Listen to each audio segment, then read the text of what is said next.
are about to go on a road trip. Welcome to Philippine Showbiz Updates. Latest updates ang hatid sa iyo ng channel na ito, at kung mahilig ka sa mga ganitong kaganapan sa showbiz, ay maaari mong isubscribe ang channel na ito para laging updated sa showbiz ganap. Kim Chiu at Paolo Avellino may electricity, yan ang isa sa naibahagi ni Kai Cortez, na gumaganap bilang ate ni Sec Kim sa miniseries nila na What's Wrong with Secretary Kim. Ayon kay Kai, di pa man niya alam, nakasama siya sa linlang, talagang kinilig na siya sa chemistry ni na Kim Chiu at Paolo, kaya naman nang malaman niya na kasama siya sa series ay natuwa ito, ani niya pa. So nung nalaman ko na part ako ng What's Wrong with Secretary Kim, I was like, oh my God, makaka-insights kung tayo kung sila nga ba talaga. Ayan ang gusto namin tanong. Natanong naman si Kai kung ano ang totoong estado ng relasyon ni Kim Chiu at Paolo Avellino. Ayon kay Kai, parehong professional si Kim Chiu at Paolo Avellino at noon pa man nakatrabaho niya na si Paolo ay talagang napaka-gentleman at mabait, kaya mahirap para kay Kai Cortez na kumpirmahin kung meron bang namamagitan sa dalawa o wala, dahil mabuti makitungo si Paolo sa lahat ng nakapaligid sa kanya. Kasi totoong inaasar ko po sila. Pero yung boto ka ba? I am Kim Pao. I am boto sa Kim Pao. Dahil, Kim Pao. gusto ko nakasama ko si Kim. Kakapilabas lang niya ng PBB. Paano na kaya ng movie? So, bata pa kami noon.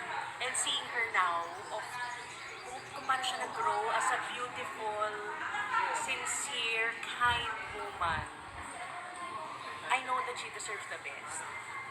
Kasi grabe siya magbigay. Grabe yung passion niya sa buhay. Grabe siya magmahal. Pag-amin rin ng aktres na si Kai, kung sakaling magkakatuluyan man si Paolo at Kim Chiu ay isa siya sa matutuwa, lalo't Kim Pao fan din siya at madalas niyang natutokso si Kim kay Paolo, dahil boto siya kay Paolo at alam niyang may mabuting puso ang dalawa kaya naman nababagayin siya sa Kim Pao. Boto ako kay Pao. Kasi nakikita kong gentleman siya. So, wala akong kino-confirm na sila o hindi dahil hindi naman po umabot sa Point ganun na, yung- Speaking sa Kim Pao, may aabangan ng mga fans nila bukas sa Asap Natin Ta, kasama sina Vice, Coco at isa sa bigating love team na Dunbel. Kasunod naman nito, sa Twitter isang netizen nga ang natanong si Vice kung anong estado ang meron sa Kim Pao, sinagot naman ito ni Vice, ani niya pa. Masaya naman sila lalo na kung masaya kayo. Teka, trabaho ko na din bang maging spokesperson nila? Kaloka.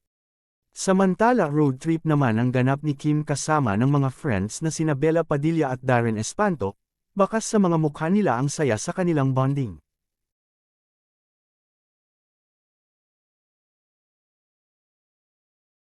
Go on a road trip.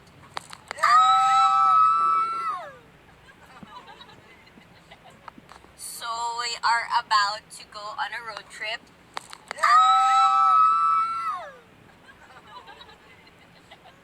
So Sa kabilang banda, may secret training naman si Paolo na pinaghahandaan.